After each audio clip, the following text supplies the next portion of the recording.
in the 2015 Focus ST, and this is Brendan's Steed.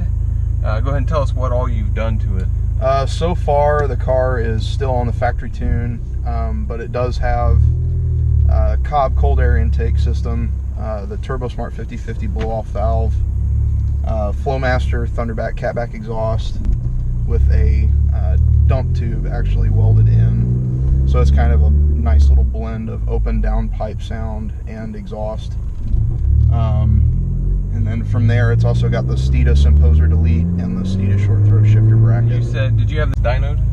I did. Last October of last year, it just with the intake and exhaust at that point, it put down 245 horsepower to the wheels and 280 pound-feet of torque. How much is that over stock? Stock Ford figures for the car, and this is at the crank, they say about 252 horsepower and 270 pound-feet of torque. So when you take into effect all the, you know, drivetrain loss percentages and all that, right now it's basically sitting about 40 horsepower or so, or over what it would make to the wheels from the factory. Just off intake and exhaust.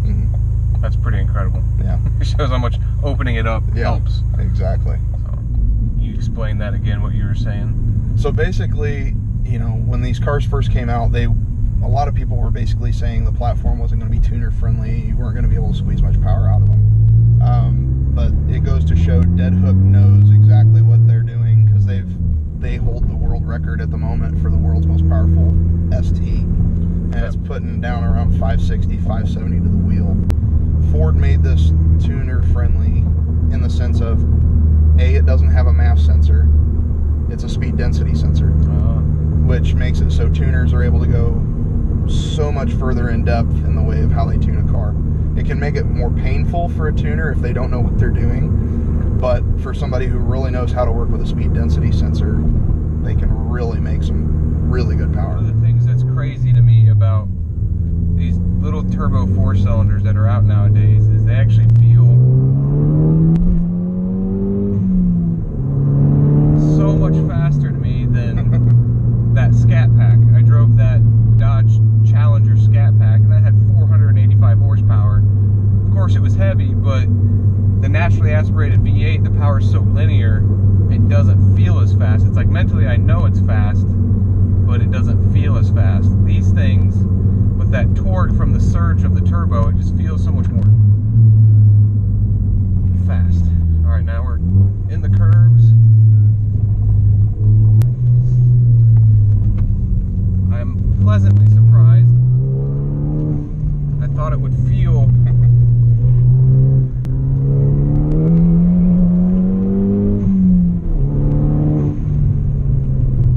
a lot heavier in the corners, but it didn't want to rotate as much as the Fiesta, but I still felt a little bit of that, which was really surprising to me, because everybody says that Fiesta handles so much better than these, but this is still pretty stinking good. Yeah.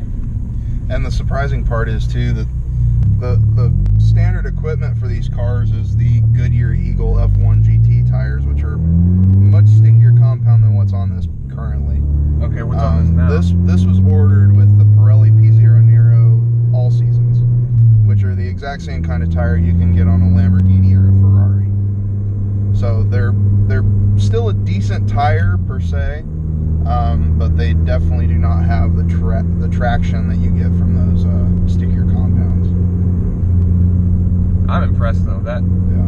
I can't believe my buddy complains about how his handles, because I wouldn't complain at all. Yeah.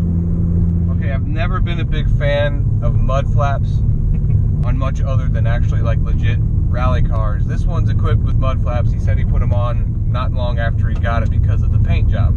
It's an expensive paint job. He paid extra to have it. And we're driving down a road that was recently chip and sealed. I don't hear rocks hitting any of the metal. So they're actually functional when you want them to be. Yeah. Some guys do them just strictly for style, but there is a function to them. So all those haters out there, and I was one of them. But I do want to say too that I expected to like the Fiesta more than this car. I don't know, maybe it's because this thing has so much more power. Even after going through the curves, I think I like this better.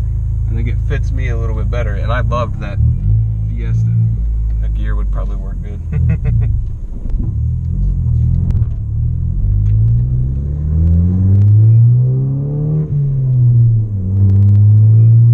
Just rolling on in second gear.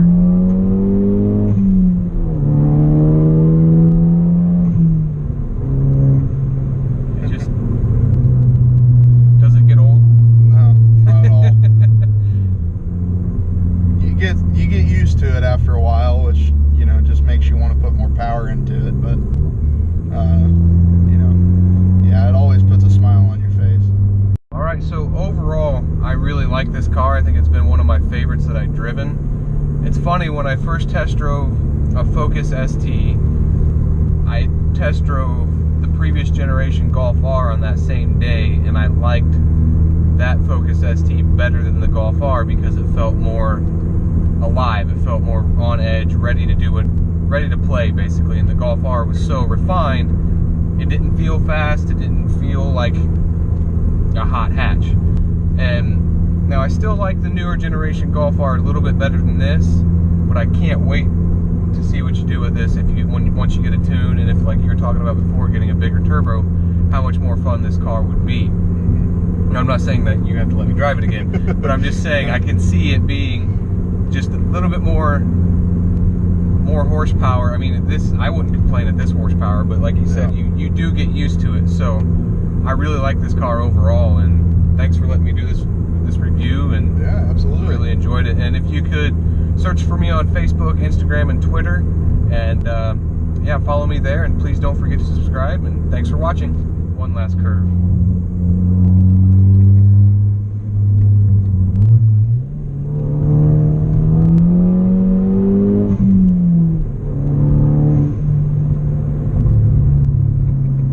Yourself a good car, man. Thank you. When it makes you smile, that's how you know Exactly. it's good.